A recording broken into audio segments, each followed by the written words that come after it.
Minnie, I think we have a quorum, correct? Yes, we do.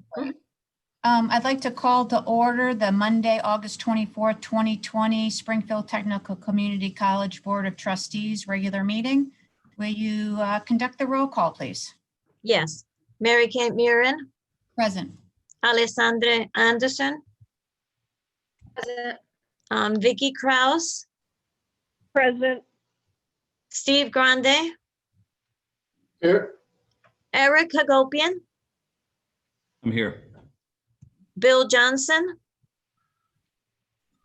Maurice Lindsay, I'm here. Janae McDonald, Present.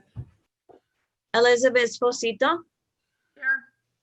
Jeff Sattler, and Max Starks. I am here. Thank you. Great, thank you. May I hear a motion for the approval of the minutes of our regular meeting of June 22nd, 2020? Eric Hagopian, so moved. Thank you, Eric. May I hear a second, please? Is there a second? I think that was you, Steve Vicky. Grande, second. Oh, okay. Discussion. Hearing none, may I have a vote? All those in favor? We have to call the roll, I Nanette? have to call. Yes, I have to call. So Mary Kay, Yes. Alessandra, Yes. Vicky Kraus, Yes. Steve Grande, Yes, Eric Hagopian, Aye. Bill Johnson, Maurice Lindsay, Yes. Janae McDonald, Yes. Elizabeth Esposito, Jeff Sattler, and Max Starks. Yes. Thank you. Great, thank you. Transitioning into the trustee committee reports. Mac, do you want to give an overview of the Committee on Ways and Means that happened on Monday, July 20th? Sure. Yes, Madam Chair. So we had a pretty standard agenda that we followed. We started with a cash flow projection update from Mr. Tudrin. The projection extends through October and includes the first disbursement of financial aid for the fall semester.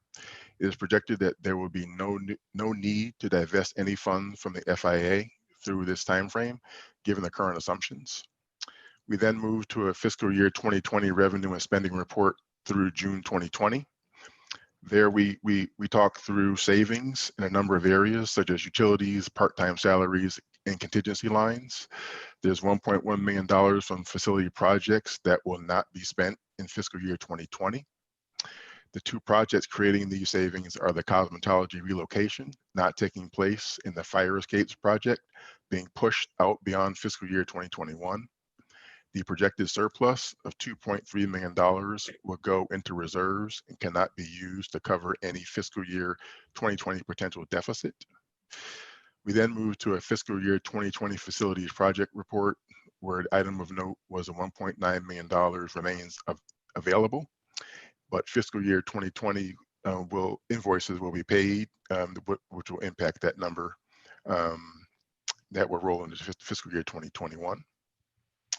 We then moved to a fiscal year 2021 budget discussion. Of note there, Vice President De Silva presented an update of the fiscal year 2021 budget. The Department of Higher Education has recommended utilizing their original fiscal year 2020 appropriation amount for fiscal year 2021 budgeting purposes, which represented a 4% decrease in the state appropriations. In addition, the fall semester enrollment at the time was tracking down 8% as compared to last year. Mr. De Silva then reviewed that he expected 9C cuts, but does not know what the amount would be. He expected the earliest news to arrive in either September or October. We then reviewed a 5-year capital plan, where Mr. De Silva again discussed an update of the overall plan, that the total cuts or deferments from the fiscal year 2020 budget total of $1.1 million will be put into reserves. The cuts, deferments for fiscal 21 total $750,000. In addition, STCC receives $375,000 from DCAM for small projects, allowing the college to reduce the facilities project line by this amount. We then went into a discussion around the review of the program continuations. Vice President De Silva and Dr. DeBurley presented a review of the recent program discontinuations. Myself and other committee members wanted more detail supporting these discontinued decision rationale. I asked for the cost model to be forwarded to each member of the committee by the end of the following day. Trustee Morin noted that she received a joint letter from the Professional Association All Units Congress and requested that all comments from faculty, staff, students, and public be submitted to Nene Flores as clerk of the Board of Trustees. Ms. Flores will compile all comments and forward to Board of Trustees for review. We then went into a discussion of the value stream initiative. Of note there, Mr. Tudrin presented an overview of the outcomes of the value stream mapping process. The next steps will include focusing on students of color and engaging on equity consultant.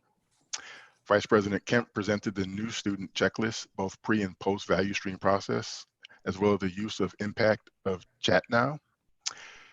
We finished up with Trustee Hagopian, noting that the process was handled well and the report was excellent.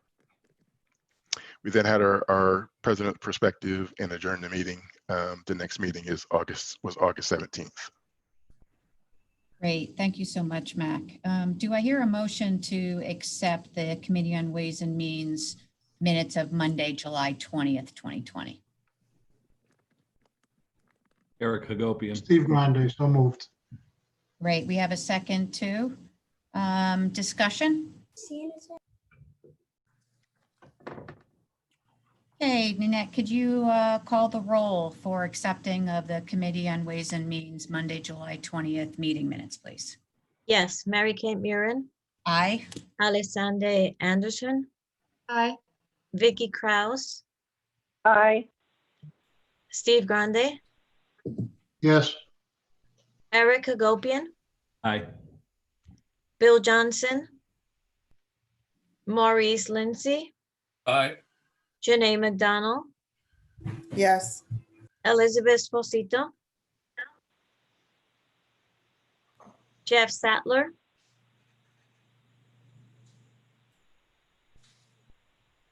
and Max Starks. Yes. Thank you. Great. Okay, number 2, Mac, I've got you for Investment Subcommittee of Thursday, August 6th, 2020. I wasn't present at that meeting. Oh, that was me. That yeah. was me. So I just want to let everyone to know, so sorry about that, Mac, that No we problem. did attend, and Mr. Chase presented our quarterly investment review report, went into a deep dive of the portfolio attributions and the asset class review. For those who were present, he's having conversations with other higher education clients about their impact of COVID-19 and how that will impact future decisions on the campuses. Mr. Chase proceeded to go into reevaluating diversified equity allocation analysis for us. And of course, Mac could give you a lot more information than I could, but he was a very, very lengthy conversation going line by line of what the investments are for the college in general. And then Dr. Cook shared his perspective regarding the financial challenges due to COVID-19. And then we agreed that we would continue to look at the investments to make sure we were properly positioning ourselves in the college for the best. So Mac, I just wanted to stop right there and see if I missed anything from the review of the minutes from your perspective before I ask for a motion. Oh, nothing. Great. Material. Thanks so much, Mac. Do I hear a motion to accept the investment subcommittee meeting minutes from Thursday, August 6, 2020? That's Vicky. Do I hear a second? Second. Great, thank you, Janae. Discussion, please. Hearing none, I'll have Nanette also roll call vote for the minutes approval. Mary Kate Murin, Aye. Alexander Anderson, Aye. Vicky Kraus, Aye. Steve Grande, Yes. Eric Hagopian, Aye. Bill Johnson, Maurice Lindsay, Aye. Janae McDonald, Yes. Elizabeth Esposito, Jeff Sattler, and Max Starks. Yes. Great, thank you. As part of the committee packet, we have now requested that the board packets come out a week before. So the Committee on Ways and Means wasn't originally ready for when the packet went out. It was sent immediately following the Monday, August 17th, 2020 meeting. So Matt, can you talk us through on the meetings of that, the minutes of that meeting, please? Yes, Madam Chair. So we started with an outlook on the college reserves, an investment update. So Michael Chase was able to join us from Fiduciary Investment Advisors, and he presented an overview of the college's investment portfolio. I essentially asked him or requested more information about the amount of time needed to acquire funds from the long-term funds account, given the situation we're in right now at the state level and our concerns about funding. I wanted to get a sense for how much time we would need. Mr. Chase responded that 90% of the funds can be liquid within 1 day. The other 10% is quarterly liquid. Also included in the packet that we received for that meeting was the investment subcommittee report that Chair Moran just went through. We also had investment policy statements and historical use of investments as detailed in the package for our review, so that we could have a dialogue there. Didn't spend a whole lot of time talking about those. They were more for background. We then went into a fiscal year 2021 budget detail where cash flow projection was presented. There was no oddities there. Pretty straightforward in terms of where we are from a cash position. So nothing really to highlight there as any oddities. We then went into our fiscal year 2021 budget update, where Mr. Tudrin presented an update of the budget. The governor had signed an interim budget through October, which represented a 4% decrease in the state appropriation. There is the likelihood of 9C reductions, which could be anywhere between 5 to 20%. Again, that's 5 to 20%, pretty big range, translating to approximately $1.3 million to $5.4 million. Mr. Tudrin also presented enrollment data trends for review. Students are registering at a lower rate as compared to prior years, which is not totally unexpected. Mr. Tudrin then presented us with a state appropriation enrollment matrix, providing various forecasts on the fiscal year 2021 budget. The appropriation factored in a 5%, 10%, and 20% 9C reduction scenarios. The enrollment forecasts range from 10% decline in fall and 6% decline in spring to a 20% decline in fall and 15% decline in spring. Outcomes from the matrix range anywhere from a balanced budget to a budget deficit of $6.5 million. Obviously a pretty big swing. Because of that, Trustee Sadler would like to ask to see what can be done to decrease expenses to mitigate these budget assumptions. We then had a president's perspective, and the meeting adjourned with the next meeting being on September 21st. Great, thank you so much, Mac. Do I hear a motion to accept the Committee on Ways and Means Monday, August 17, 2020 meeting minutes? Eric Hagopian, so moved. Do I hear a second? I'll second. Steve Grande, second. Great, thank you. Discussion. Hearing none. Nanette, would you please roll call vote to accept the minutes for the approval? Yes, Mary Kay Murin, Aye. Alexander Anderson, Aye. Vicky Kraus, Aye. Steve Grande, Yes. Eric Hagopian, Aye. Bill Johnson, Maurice Lindsay, Aye. Janae McDonald, Yes. Elizabeth Esposito, Yes. Jeff Sattler, and Max Starks. Yes. Thank you. Great, thank you.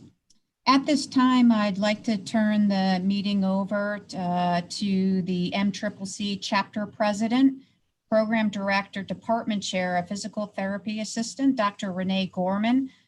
One comment first, Dr. Gorman, I want everyone in the boards to be aware that we did receive a letter from Dr. Gorman on July 17th, 2020.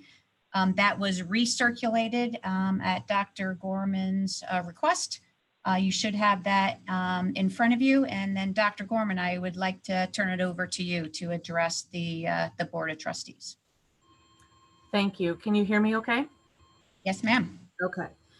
So thank you, Chair Murin, for the opportunity to address the Board of Trustees during this meeting. My name is Renee Gorman. I am the Department Chair for the Physical Therapist Assistant Program, and I am also the President of the STCC Professional Association, the union which represents our full and part-time faculty and much of the professional staff. At the risk of sounding melodramatic, our college has arrived at a crossroad, and the direction STCC takes will largely depend on the actions of this board. Some trustees may recall a meeting of this body involving an assessment of Dr. Cook's job performance. During this discussion, Trustee Starks asked, "Where is the input from faculty?" The response given assured trustees that steps would be taken to provide it in the future. When Dr. Cook's evaluation was completed, during the vote to approve it, the same concern regarding faculty input was again raised.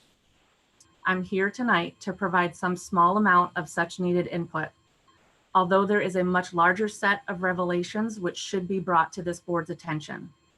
I speak on behalf of many who, fearing consequences, are unwilling to air their concerns publicly. My request to address this board is twofold: to present evidence that the data provided by Dr. Cook and Dr. DeBurley was shaped to justify a decision that had already been made, rather than inform a decision that could be made regarding program closures, and to share the union's concerns regarding campus management. The data collected by the union and provided in part by those who administered the programs tells a different story than what has been shared with this board. I submitted a letter to Chair Murin in July outlining discrepancies in the information provided to the trustees regarding the rationale offered by Dr. Cook and Dr. DeBurley for their selection and termination of 7 programs. I requested that my letter be included in the board's packet and want to highlight important areas of concern. For automotive, full enrollment annually and is as high as the campus can support. Administration has failed to update the equipment and the fleet. For landscaping, they were poised for a 40 to 50% enrollment increase over fall 2019. The program has provided annual average cash benefit of $4,500 since 2016, not a $15,000 annual deficit. Faculty made requests for promotional assistance, but was denied multiple times. Cosmetology had met enrollment expectations annually. Its community salon brought in $10,000 to $15,000 a year over the last 5 academic years. For civil engineering, they had a new and updated curriculum that was developed over the past year. This is not going to have the opportunity to be implemented by faculty. Dental assistant received full reaccreditation earlier this year. Now it appears in workforce development before the faculty retrenchments have even taken effect. Biomedical engineering was touted as a promising new program. Administration failed to develop a marketing plan to properly promote it. It wasn't just programs that were affected, individuals have been cut. A physics professor, Joris Topier, is being retrenched despite the fact of his courses being critical to several engineering transfer programs. Professor Topier is also the faculty co-chair of the All-Unit Congress, STCC's shared governance body, which represents all college employees below the rank of director, a constituency which totals more than 80% of STCC's workforce. The AUC, led by Topier, has questioned and been highly critical of decisions made by Drs. Cook and DeBurley during its general assemblies. With regard to another job loss, Dr. Cook mentioned to the press that impact bargaining with our union had led to the reinstatement of a staff member. The only staff member affected had almost 40 years of seniority, was a year away from retirement at his full pension, but to my knowledge, he has not been reinstated. These programs were not lacking for student interest or registration. Never once were these programs officially cautioned that they were in jeopardy of termination, and no other efforts were made to seek outside funding to help these supposedly struggling programs. Prior to the surprise announcement of termination of these programs, no communication or outreach were ever made to community partners that feed students into these programs. Shouldn't these partners have been informed that the programs they supported were in jeopardy, or asked for and allowed to offer additional assistance in promoting these programs? Instead of making an effort to salvage, hundreds of high school students were left to sink while looking for alternative programs that can replace what STCC offered. By not having these programs available to students, the college is turning away potential revenue. I learned of a possible strategy that was going to be presented during impact bargaining that would have saved 2 of the programs for a year. However, this proposal was dismissed by the trustees after private, individual discussions with Dr. Cook, despite the dismissal of the CFO to support what could have only been an administrative strategy. These types of conversations are exactly what should be happening during these open meetings, to provide transparency to the community at large, as well as ensuring that open meeting laws aren't being breached. With the understanding that there are significant discrepancies in the data previously presented to board members, we ask the board to reconsider their decision and save at least 3 viable programs, and also encourage the board to reevaluate the quality and sources of the data provided to them. In fact, it was mentioned in last week's Ways and Means Committee meeting that typically during this time of year, the college is seeking to divest money to support the budget. This year, however, the cash flow projections are more favorable, about $1 to $2 million more than usual, that will be placed in reserves. This leads us to the concerns regarding campus management. The STCC community wants to know how much the trustees were aware of what was happening on our campus. Under Dr. Cook's tenure, every single member of his original cabinet has left our college, and other senior administrators have followed suit. While Dr. Cook has claimed he is a steward of change, this seems to be more insidious than that when you realize that by the end of last year, 150 administrators, faculty, and staff have left the college during his time in office.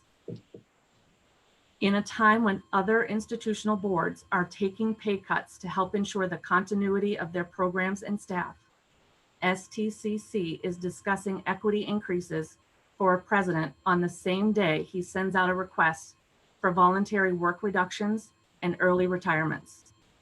Even if his equity increase was only an additional $14,000 a year, the optics of this reflect poorly on the college, especially the board. It might convey the impression there's more concern about Dr. Cook's compensation than our service to the students and our community. I'm not sure that that's what we want the public to think. We acknowledge that a pandemic is not something any of us, even those of us in healthcare, are familiar in dealing with. We can also admit that the circumstances we now face will require the college to make very difficult decisions. Now is the time for tough and honest conversations. But conversations such as these cannot be held behind closed doors and without the feedback of the faculty, staff, and community at large. Through budget cuts, plummeting morale due to unresolved problems on campus, with top administration actively working against the union and the All-Unit Congress, combined with a pandemic, STCC employees continue to do our jobs. It is the role of the board to govern and the role of the president of the college to manage. When the president fails to meet the needs of the community by making unilateral decisions contrary to the spirit of shared governance and acts in ways that have already forfeited the trust and confidence of a vast majority of college employees, the board must exercise its authority to govern and take appropriate action.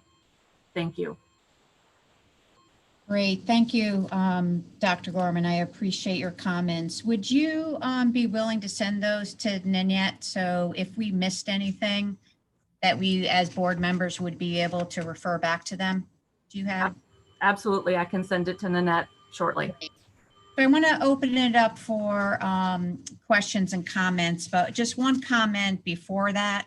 Dr. Gorman, I think you made a comment that the board dismissed the ability to bring 2 programs back. We had no such meeting, so I'm not really sure what you're referring to with that comment, and I might have misheard you. Just so we are clear, Sure. I heard the same thing.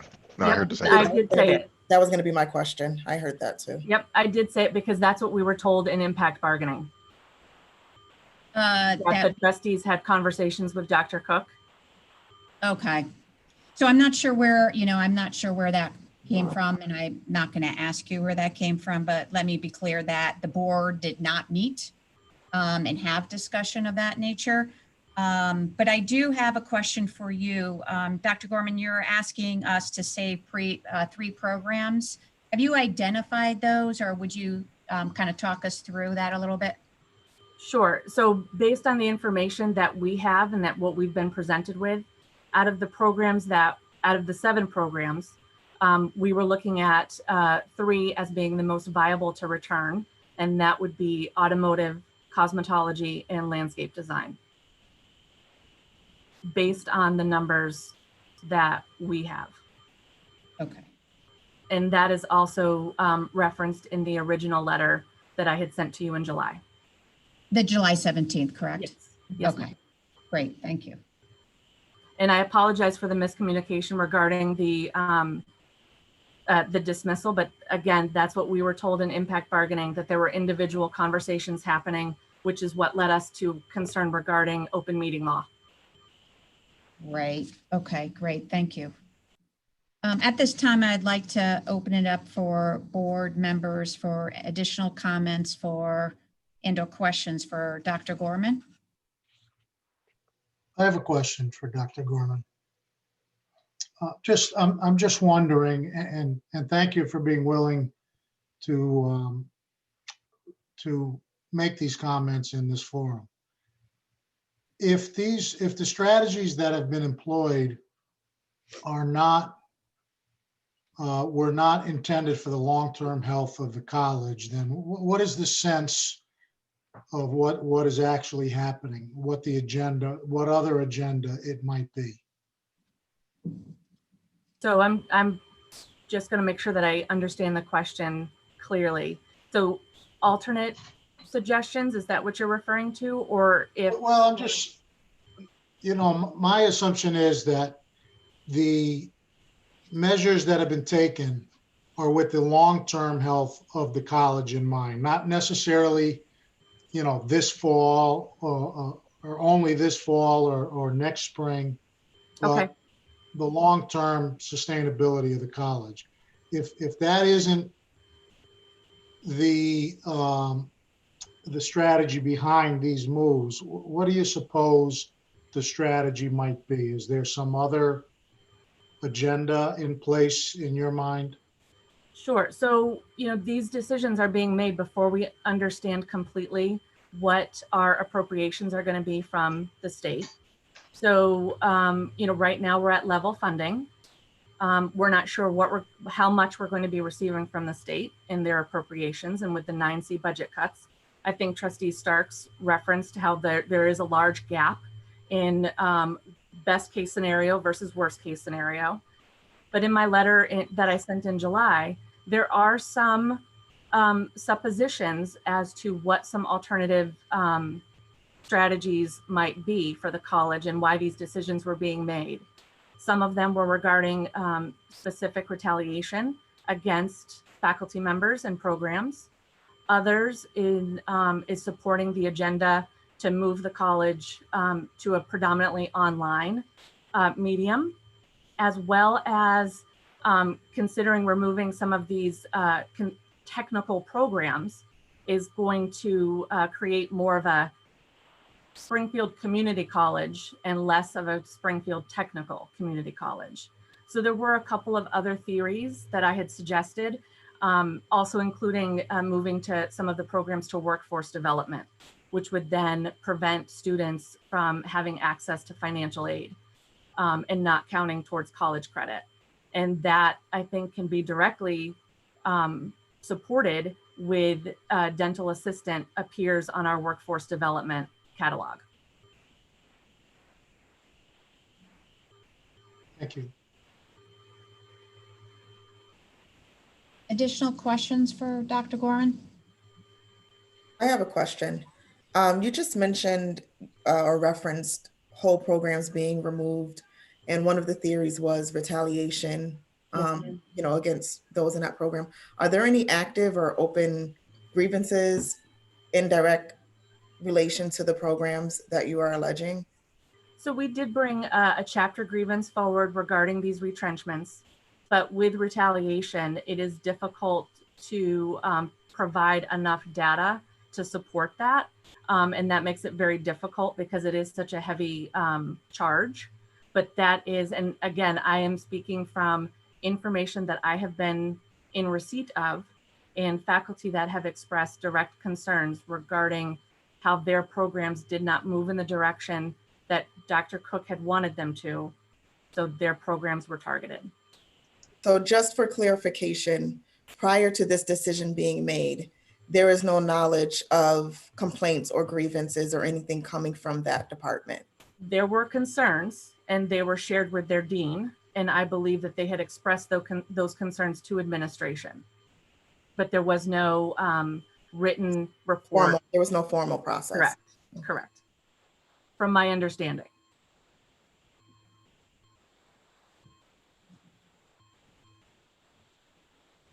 Right, any additional comments? So Dr. Gorman, you made a comment about landscape design and management technology, that you were on track to a 40 to 50% increase in enrollment.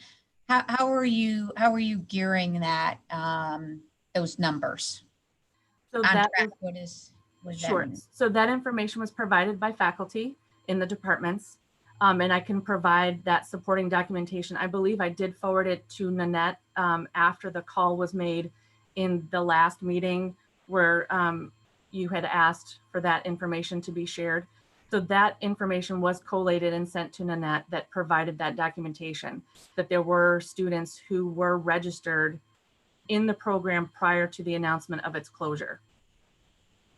And they were on track based on that in May to have an increase of 40 to 50%. And that program is one of the ones that we see as being viable because it would be now only one full-time faculty member teaching in that program. And let me just ask for clarity, if you had a 40 to 50% increase in the enrollments, would a one full-time faculty member still be able to deliver that class in that size? Yes, ma'am. He had said that he would be able to do that.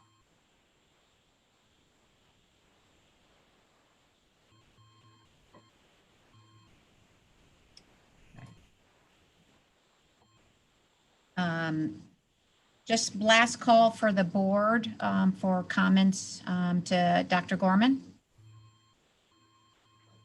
I have a quick question. Does the elimination of these programs, does that spell a death blow for these programs? Or could they be resurrected in the future without, permanent harm done? Is it, in other words, a temporary move and as funding? I mean, Mac cited a wild swing in the projections. And, and as a business owner, uncertainty is the worst possible thing to deal with. And if there's a potential for a 20% decline in funding, I mean, that calls for some drastic measures. Right? Even if it's just a potential, if it's cited by the state, then I would have to assume that that's a real possibility. So it would call for some drastic measures, but I wonder with these 3 programs, what that would mean long-term for the viability of those programs, were they to be brought back in a year, let's say.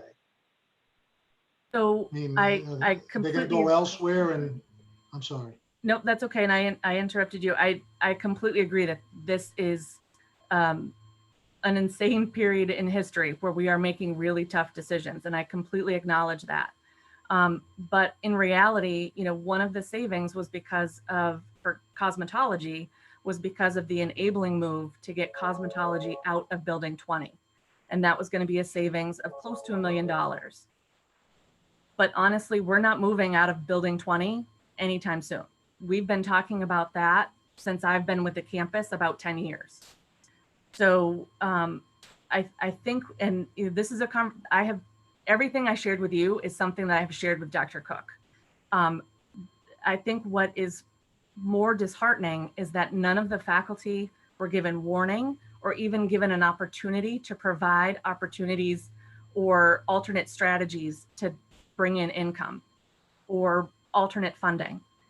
I think that if we were to look at these programs for the fall, it would definitely be difficult to now try to pull those students back who were admitted, registered, were told that the program's closed, and now to try to get them back, that would be a hurdle.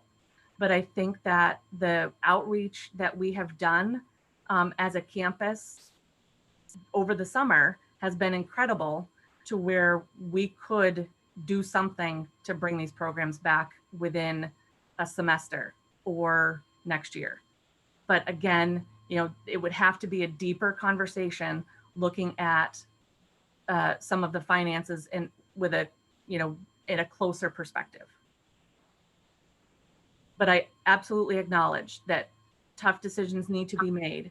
But I think it was just some of the strategies and the way that they were made it a little bit of a harder pill to swallow. Dr. Gorman. I'm sorry, go ahead, Mike. Dr. Gorman, this is Max Stark. So I appreciate you coming and sharing your position. And you just mentioned that you brought all this to Dr. Cook. I'm curious, what was the receptivity of this and the reaction that you got from Dr. Cook when you shared this? So in our conversations, and I'm sure that Dr. Cook might have a different take on it, but you know, we have had very candid conversations, and while he's open to listening, he was very clear in saying that there was going to be no movement in these programs. He referenced the letter that was sent to MCCC state leadership regarding the program closures, and said that you know, the opening paragraph said that the programs were suspended, which would give a door for them to come back if finances changed. However, when the letter referred to each program individually, the programs were announced as closed, which limits the ability to come back. So it has been a limited amount of receptivity, I guess, to answer your question. Thank you. Dr. Gorman, Eric Hagopian here. I'm curious, in the process of identifying the things that you've read to us in the letter, what, if any, ideas have you or other folks from the program and from the programs that are to be terminated, or from the other faculty, what sort of ideas have you brought to Dr. Cook and his administration with respect to funding ideas and alternative methods of continuing the programs? Sure. So we have done a lot of grassroots campaigning with the Western Mass delegation, and have had support from representatives that have submitted amendments to be added to the budget. And I know that that requires a vote and a signature to have those passed forward. but representatives are willing to have the discussions to see if they can find more funding for the programs. The programs have individually, they've been reaching out to their own professional organizations, business owners, stakeholders that would be to try to offer some type of grants or alternate revenue generating ideas. The cosmetology salon purchased a significant amount of product that at the beginning before COVID hit, and they weren't allowed because of COVID. They didn't have the opportunity to try to sell that product or to increase their services. So they want to try to implement something like that. Landscaping has a lot of community stakeholders that have discussed stepping up and trying to seek alternate revenue for them as well. So there has been some discussion, but we haven't pursued anything specifically because we weren't sure what kind of momentum we would receive. So there hasn't been any concrete alternate funding proposals made at this time. Nothing concrete, but we did, landscaping did suggest that there would be one less full-time faculty member. So that was one means. And then automotive has been working with the fleet that they have, despite it being dated. So they're willing to use dated equipment to keep the programs going and to be able to supply that service.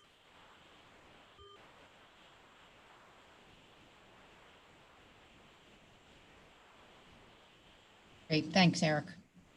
Any additional comments for Dr. Gorman? The only thing I would add, Mary Kate, is, there's a couple of issues there. The issues that Dr. Gorman raises regarding the elimination of some programs and whether it was the right move or not, but also the sense that maybe the board was not involved in, was not given the opportunity to weigh in on some of these decisions. And that can't happen. Somehow we have to have a process that that there isn't that perception. Mm-hmm. Absolutely, and thank you for acknowledging that, because that is a huge concern. The streaming of these meetings has provided an opportunity for more people to have access to them. And when these questions aren't being asked or these topics aren't being touched on, it's concerning to the faculty and staff. So thank you for recognizing that. Dr. Gorman, would you like to make any additional comments before we move on the agenda? I just want to give you that opportunity. And I appreciate that. No, I would just like to say thank you, and I will be sure to forward my notes from tonight to Nanette. Yeah, please do. I'd like to include those because I know that you're getting through things, and I just wanted to make sure that the board had all the information that you did speak to. Absolutely. And again, thank you for that opportunity. Absolutely. Thank you, Dr. Gorman. Thank you for your time, Dr. Gorman. At this time, I'd like to transition into the president's perspective.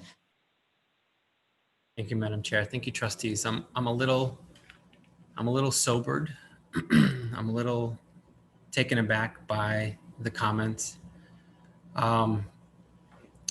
I'd point to the video that Nanette shared with trustees to give you a sense of, and hopefully you've had a chance to watch it, a very full, comprehensive, and unvarnished conversation with faculty and staff about a lot of these difficult decisions. I think for any of us, it would be painful to have been mischaracterized in some of the ways that decision-making under these circumstances is framed. We are indeed in a pandemic, and the college is facing some very real and some very significant financial considerations. Our enrollment truly is a concern. We are definitely down this fall, and we're gonna grapple with this in the spring as well. And as much as there's some conversation I want to get to sort of roles and responsibilities, it is my obligation to have to make some tough decisions, even though we don't have solid view on our state support. It will further erode. There's no way around that given the status of the Commonwealth's budget. And so as opposed to characterizing things without substantiation or like it's retaliatory or what have you, I would say something had to change. We could not continue status quo. And as everyone sees in every industry, COVID is forcing a pace of decision-making that none of us want. Even to this idea, and I'll be clear about language because I have always been very conscientious about language, we have framed these nearly consistently, not always so, as program discontinuations.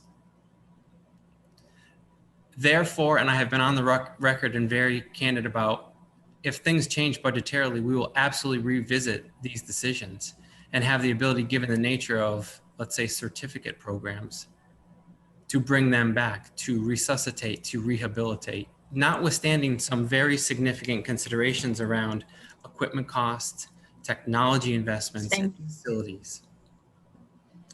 So I would just offer that again, please, if you as trustees have not had a chance to watch that President's Perspective, please do so. That would be, I think, a very fair and full reckoning of where we stand.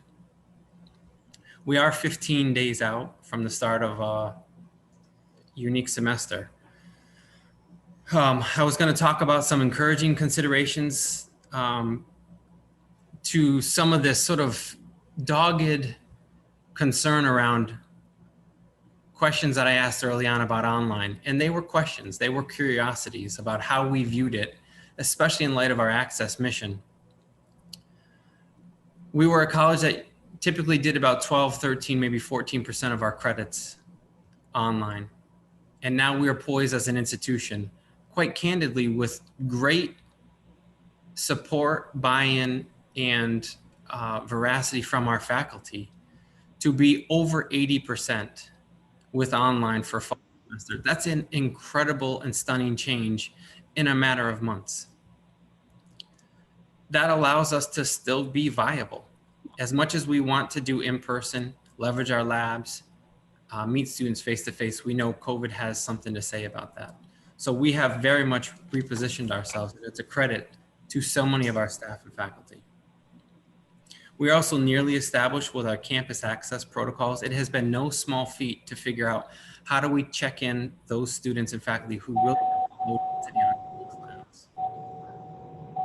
How do we sort out the staffing of that amidst these very difficult budget times?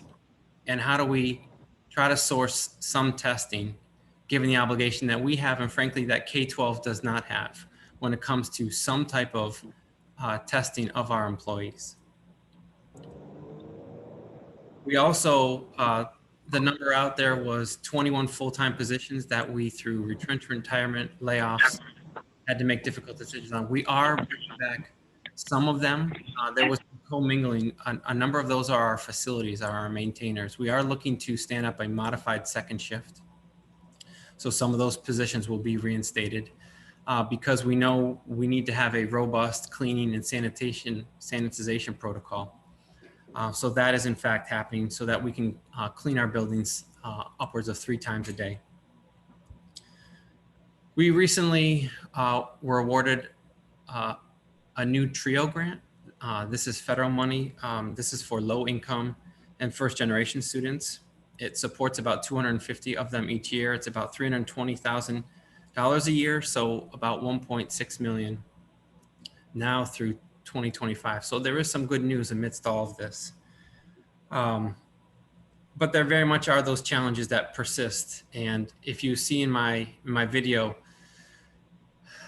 this idea of communication and comments around that, as opposed to, I don't have better news to share, but that does not mean it has been poorly communicated. To this point around enrollment, and we see, and my gratitude for trustees for holding these summer meetings, where we were in July, where we were down 8%, we are now somewhere between 10 and 15% down. And that is on the better side of Massachusetts community colleges enrollment projections right now. So said another way, as of last Friday, in order to reach our enrollment goal, which was to be 10% down, from last Friday all the way through what we call freeze date, which is sort of past add drop, we needed to add 1,000 students, taking 7,500 credits. That's how much of a stretch we still have to on the enrollment side, and that's fall. That's not even spring semester. Yes, there's also a lot of conversation about our legislative delegation and state support, and obviously that still is a big question mark. But what we are not hearing is a firm commitment from our legislative delegation that they will absolutely ensure that we are level funded. We are not hearing that. And so therefore we are at this mercy, as painful as it is, to have to forecast somewhere between $1 million and $6 million worth of deficit. It's a hard place to live in, quite candidly. I would say looking ahead, this is why the trustee retreat at the end of September the 25th is as important as ever, because in that vein of roles and responsibilities, you have seen me do both collectively and individually with each of you my level best to ensure that you have the information and a deep level of information about all of these decisions. You have imbued in me, you have delegated the authority to me to still have to manage this institution and make these very difficult decisions. It would be nearly impossible, just as we know on the personnel side, for trustees to be involved in personnel decisions, hiring. That's why you delegate it to your president. And the same is operationally with some of these program decisions. I wish you hear my lament that they had to be made, and that we then somehow have to seem to rationalize why 7 programs still leaves us with whatever the count may be, 76, 80 programs left. And we still very much have a technical mission, and we live that with the array of health programs, engineering programs, and technical programs that we still have. I wish that we had more money. I wish that we had more dollars to work with to continue to live as fully as an institution as we have in the past. But I have absolutely, and I think trustees have seen me redouble and triple my efforts to engage and communicate with all of these very difficult decisions. Let me leave it there and see if there are any questions that you may have of me. Dr. Cook, it's Vicki Krause, and I'm not sure how the other trustees feel, but personally, I would say that I understand that we delegate authority to you. However, I would say that in this instance, these types of decisions that are so critical and have such overarching impact would have been appropriate for a larger discussion with the board and presentation of detailed information that Trustee Starks had to request, so that we would all have been in the same place in understanding and supporting those decisions, because they are significant. You know, the closure of 7 technical programs for us, I think, deserve more conversation despite the delegation of technical authority to manage. We would have been in a better position to address some of the concerns that are being raised if we had been involved and more knowledgeable about the backdrop and the analysis that was completed. It makes a second point even more important, which was one that I made when I called you individually. As much as MCCC or some of our shared governance may not like the fact that I necessarily have to call an individual trustee from time to time, it does not run afoul of the open meeting law. It encourages me to remind folks, part of my obligation as your CEO is to navigate our collective bargaining agreements. And one of the things that I shared as to why we couldn't necessarily call for a meeting and have these conversations is because there were legal implications connected to our union obligations. These are collectively bargained, and the personnel aspects. And that's one reason why I think people get very frustrated about this, is because of the personnel aspect of it. We cannot share more detail around it, and we first have to talk about it with the union. We, and I use that term because it is very typical that our legal counsel, in this case, our head of human resources and our chief academic officer, met with the union 5 times from June onward And I regret that our chapter president would bring forward conversations that happened there. That process has been bargained. It is not intended to be a public process that would involve trustees. It has been negotiated between the Board of Higher Ed and in this case, all of MCCC. I'm not one who would want to sort of violate the sanctity, if you will, of that process, but nevertheless, it is one that I have to ensure fidelity to. Dr. Cook, I would add to that, trustees, there's a number of us on this board, and we're going to have our own way of being involved as a trustee. I personally don't want to be involved in the decisions related to personnel per se. I don't work with them every day. I'm not intimately involved with the programs, and I personally I want to trust your leadership and the process that you go through to make those decisions. That's how I feel about my role as a trustee.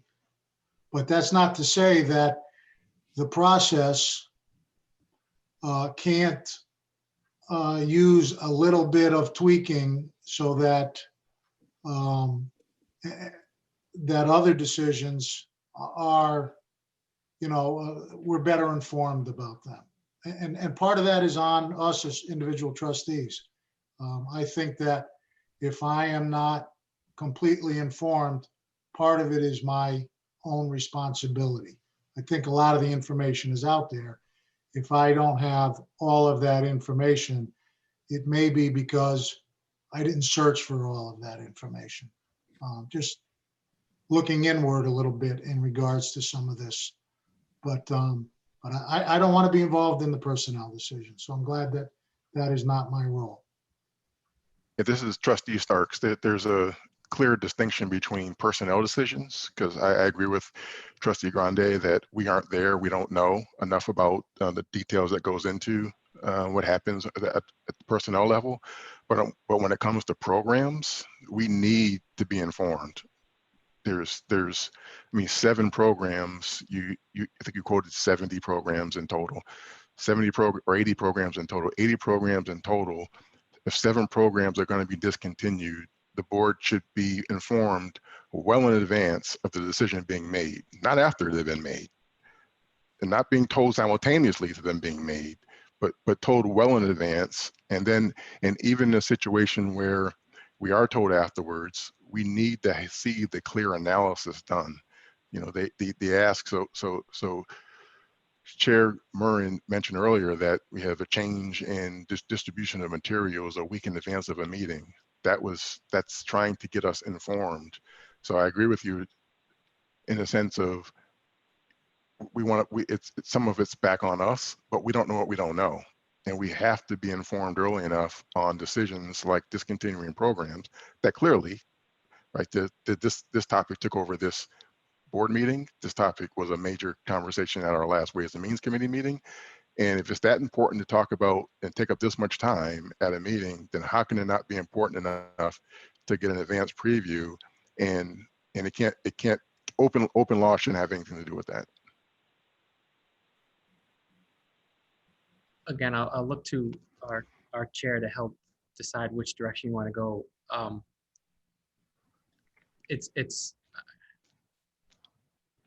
I look back to May when I was writing to trustees and I was using the word program closures and program discontinuations. And then to my recollection, being sure that I picked up the phone and talked to folks and shared one of the things that I had to do, which was then make sure that the union had conversations and that we worked through what was called impact bargaining. I get stuck up against this open meeting law thing too, in light of things like impact bargaining. It's why, right, we've called in legal counsel. I know that he spoke, in this case, Mac, with you and Mary Kate, and he's walked through advice and counsel on how to navigate, even when to take comment from the union. Yeah, Yeah, I think here's the thing, everybody, is that, from that perspective, those of us who are in HR know about CBAs and know that there are very, very strict rules, regulation and guidelines of how to impact bargain when that is appropriate, when it is not appropriate, especially when, we're talking about things that are going to impact our students, right? Because that's where I always kind of land first is our students. I think in general, I think that everyone, not only people on this call, but everywhere in general, we can always, all of us, get better, much better on communication. And I think that is something that we have to continue to strive at and commit to that as a board, as individuals, and then at the board. And I appreciate the ability of Dr. Gorman to provide her perspective of what happened. Because I'm very interested. I want to reread some of the things that Dr. Gorman said. But to that point, everyone, I know that we don't like the open. There's some rules around the open meeting law, right? And we participated last September in a board retreat in which our legal counsel did go through that in depth. And so we're held to those standards. And I think that is why we're spending a little bit more time on this. And I think it's actually a good opportunity. Even though it's the entire meeting, as some of us have said, it is important that we continue to hear from students, faculty, and staff moving forward. And to your point, Dr. Cook, I mean, we're getting, and Trustee Starks, we're getting to a point where we're in a almost unfortunate circular conversation. And I'd like to really kind of hear, get those comments for Dr. Gorman, let this conversation get kind of sink in, because, my report is to talk about the approved meetings that we're going to do an agenda, quick change on the meeting. So I just want to pause there to see if there's any additional comments from Dr. Cook's perspective, so we can move on in the agenda. I'm set. Thank you.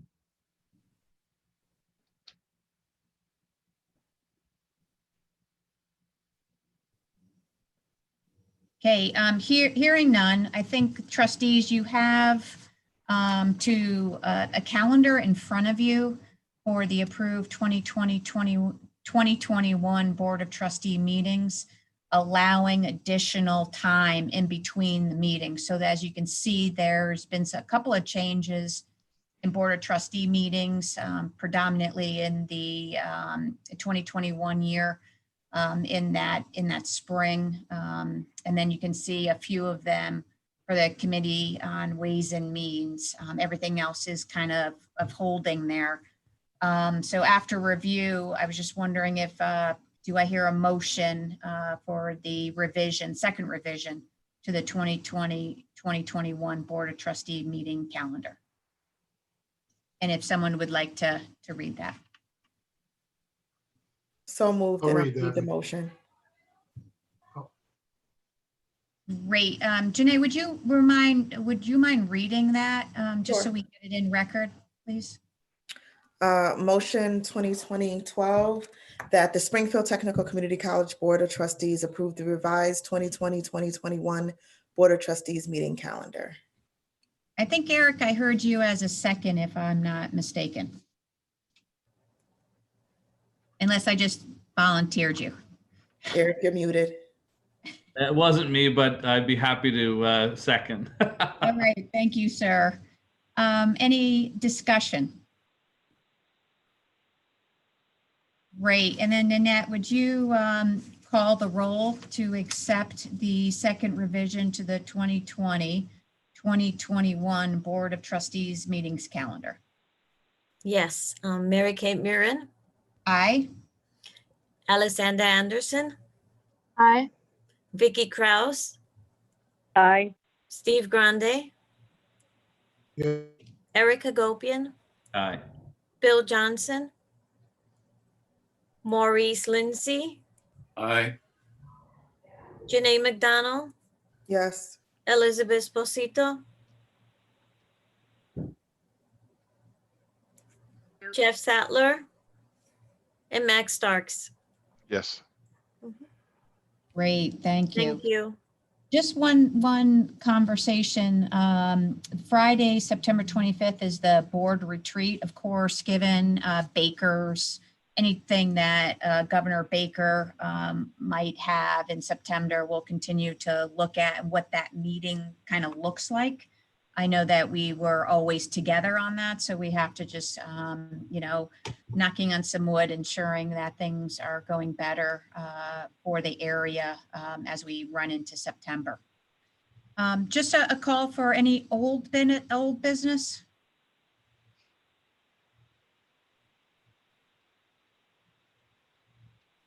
Any new business? And then, of course, I jumped out of agenda. Sorry about that, Ninette, talking about the retreat. So the board meeting, the next board meeting is the retreat, which is Friday, September 25th at 2020. We'll have additional conversations of what that looks like, as I stated earlier. So at this time, I'd like to again thank Dr. Gorman for her remarks and her ability to come and speak to the board. And do please submit your comments to Ninette to be included into the packet. Do I hear a motion for adjournment? Eric Hagopian, so moved. Second. And Betty is a second. Ninette, would you please call the roll for adjournment? Mary Kate Murin, Aye. Alexander Anderson, Aye. Vicky Krause, Steve Grande, Yes. Eric Hagopian, Aye. Bill Johnson, Maurice Lindsay, Aye. Janae McDonald, Yes. Elizabeth Posito, Yes. Jeff Sattler, and Max Starks. Yes. Thank you. Great. Thank you, everyone. And Ninette, thank you again for all your help. I appreciate You're it. welcome. You're welcome. Thank you. Have a great night, everyone. Thanks. All right. Good night. Bye. Thank you.